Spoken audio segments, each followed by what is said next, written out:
Now, the need for gender equality is the main theme for the commemoration of the International Women's Day this year, and Nigerian women are not left out. Let's get more perspectives on the commemoration of the day. We're now being joined on the news at 10 by Mrs. Amina Oyagbola, the founder, chairperson of Women in Successful Careers, WISCA. I'd like to welcome you to the news at 10. Thank you very much for having me. All right. As the world marks this day with a theme, each for equal, how well would you say Nigerian women, Nigerians are moving along that line?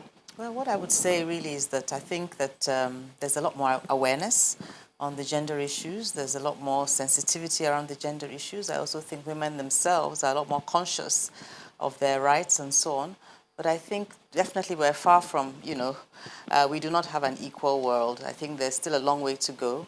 I think with the Beijing Declaration, definitely that also helped. And as a result of the Beijing Declaration several years ago, 25 years ago now, several structures and actions were taken. But real concrete steps to close the gender gap, I think we have a long way to go. We're far from having achieved an equal world, which is, of course, why the theme for this year is Generation Equality, each for equal, so that we all realize that, the gender issue is a human rights issue, it's a business issue, and that both men and women have responsibility in their own enlightened self-interest to try and do whatever we can each do to try and close the gender gap.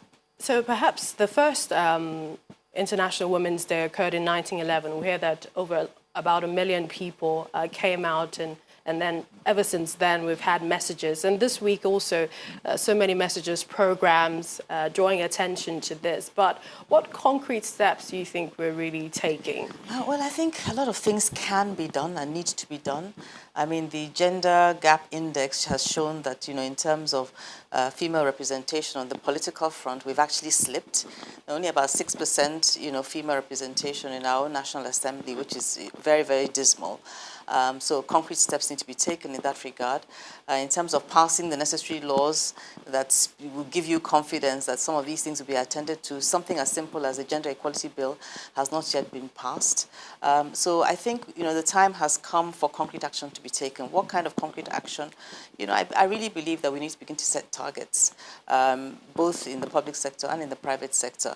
But that should not erode the importance of ensuring that the process that is put in place for the emergence of women is one that is done on a merit basis, so that you have competent, capable people who can emerge to take on those positions. But, an organization like Goldman Sachs, just a simple policy said, I'm not going to interact with vendors who do not have women on their boards. So if you want to do business with us, make sure you have women on your boards. Things like that in the private sector can easily be done. So gender-friendly policies, looking at the structures inside our systems that impede institutional structures and processes that actually affect women progression, women inclusion in the workplace, make it harder for women to be able to make their contribution and be more productive are things that we can do. And then addressing some infrastructure issues, some security issues. There's in terms of child enrollment in schools, a lot of problems that we have in the Northeast, for example, are definitely bound to affect the girl child, significantly. But it's not only in the Northeast, in all parts of the country. The fact that, certain basic infrastructure is not available, sanitation, water, no light, because you find that in the rural areas, a lot of the young girls are the ones that help, and the women are the ones that, fetch the water, make sure that food is provided, perform all the house chores, and so on and so forth. So if those basic infrastructure things are taken care of, that would also enable more women to participate more actively, more children to go to school. Ensuring that there's security in our schools will also ensure that the girl child's needs are taken care of. And also ensuring that, we pay attention to healthcare.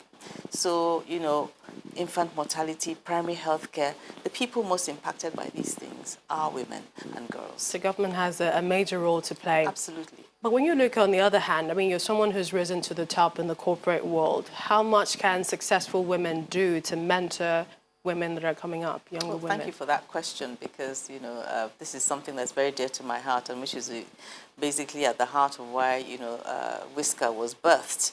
We focus on leadership and mentorship, and I think we need more people joining the party in terms of paying attention and making themselves available to mentor the younger women and pull them up the ladder. So what we do in Whisker is essentially try to ensure that we help to build the capacity of women so that they can progress, through the career ladder in their organizations, more rapidly, and get into the positions of power, get a seat at the table where they can actually influence and effect major change in the organizations. Because we know that, you need to be in the decision-making body, you need to be in the executive committees, you need to be on the boards where you can influence policy, which will, drill down all the way down in the organization.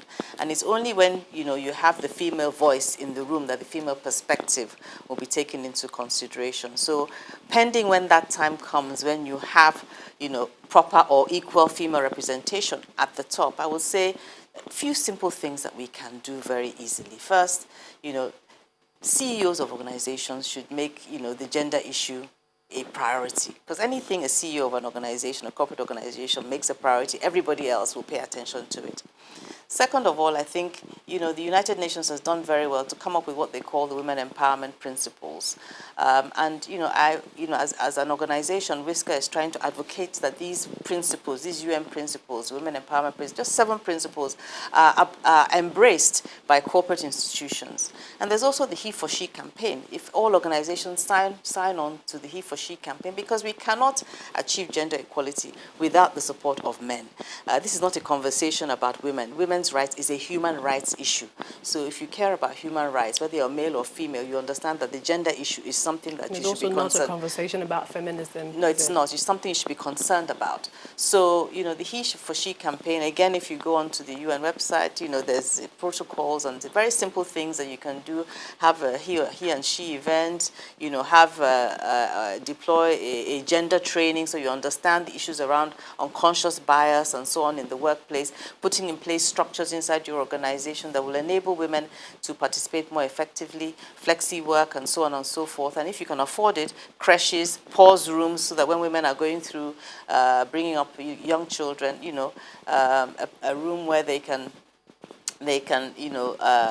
express milk and so on and so forth, and continue to do their work. Well, I'd like to thank you, Mrs. Amina Oyagbola, founder, chairperson, Women in Successful Careers, Whisker. Thank you for joining us on the News at 10.